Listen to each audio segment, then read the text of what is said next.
Here's my final presentation.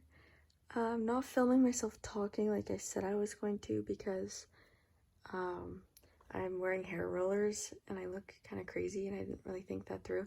So I'm just gonna film the screen and talk behind it. My project is 14th century English art and architecture.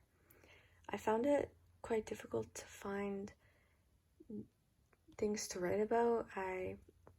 You'll see what I have, but there wasn't really much in the book or online even. So, because strictly 14th century English art is kind of hard to just do a whole presentation on. So mine's a little shorter, but I'll show you what I have. Starting off with stained glass. Stained glass is colored glass that is made into beautiful decorative designs. It's an art and a craft. It requires an artistic skill to create the designs. These were applied exclusively to the windows of churches and cathedrals.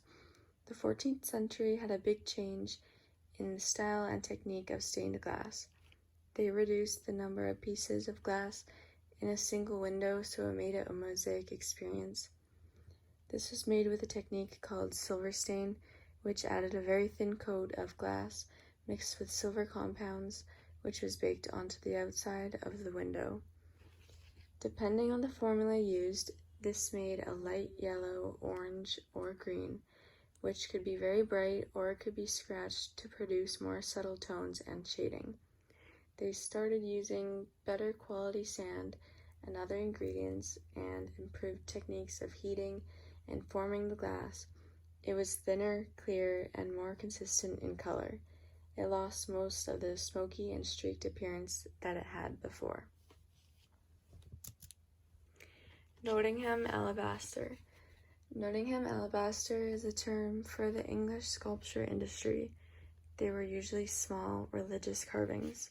Alabaster is a mineral or rock that is soft that was used for carving.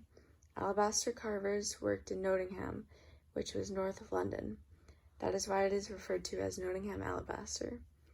Carvings were made as single figures and assemblies for two monuments. These were attractive for less wealthy churches and for private chapels of the nobility. And the sculpture on the right was sold for $23,000 US. And that was a few years ago, but I think that's still pretty cool. The altar. An altar is a structure which offerings such as sacrifices are made for religious purposes. Every architectural space has a gravitational center, one that may be spatial or symbolic. For the English medieval church, the altar was that role.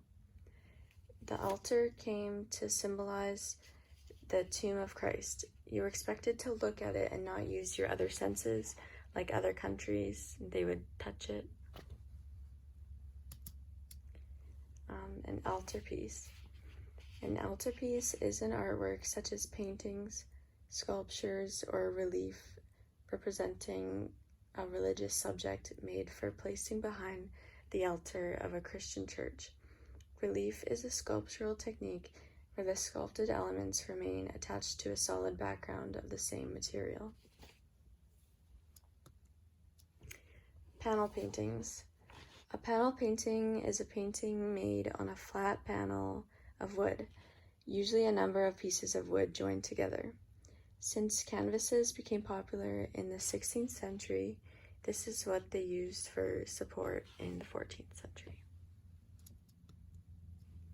Wilton diptych, I don't really know how to say that, but the Wilton diptych is a small panel painting. This is a very rare survival from the 14th century. This was painted for King Richard II of England, who in the painting is kneeling before, this is him, I think, is kneeling before the Virgin and Child. The unknown artist was most likely French or English. This painting is now in the National Gallery in London. Thornham Parva Retibble. A retibble is a structure placed either on or behind the altar or communion table, of a church. At 15 feet long, it's the largest surviving altarpiece from the English medieval ages. The images were hard to figure out what they meant, but they discovered clues, and it looks like it's about the Dominican order. Gothic architecture.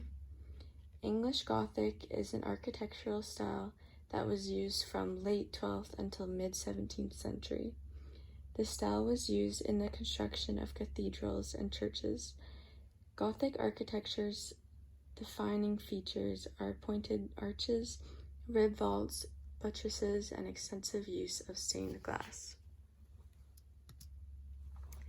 14th century English art versus art today. So I know 14th century English art is very beautiful, but there's definitely more styles today, especially here. There's like pottery, you could do many different styles of paintings, like watercolor, oil, acrylic. And back then there wasn't those options, and it wasn't like very obviously common because it wasn't a thing. But it is very beautiful, and I would say like the architecture especially, and buildings aren't built like that anymore, so that's why I would say it's beautiful, because I'm not used to it. But they aren't really comparable because they're so different. So yeah. Here's my bibliography, and thank you for listening.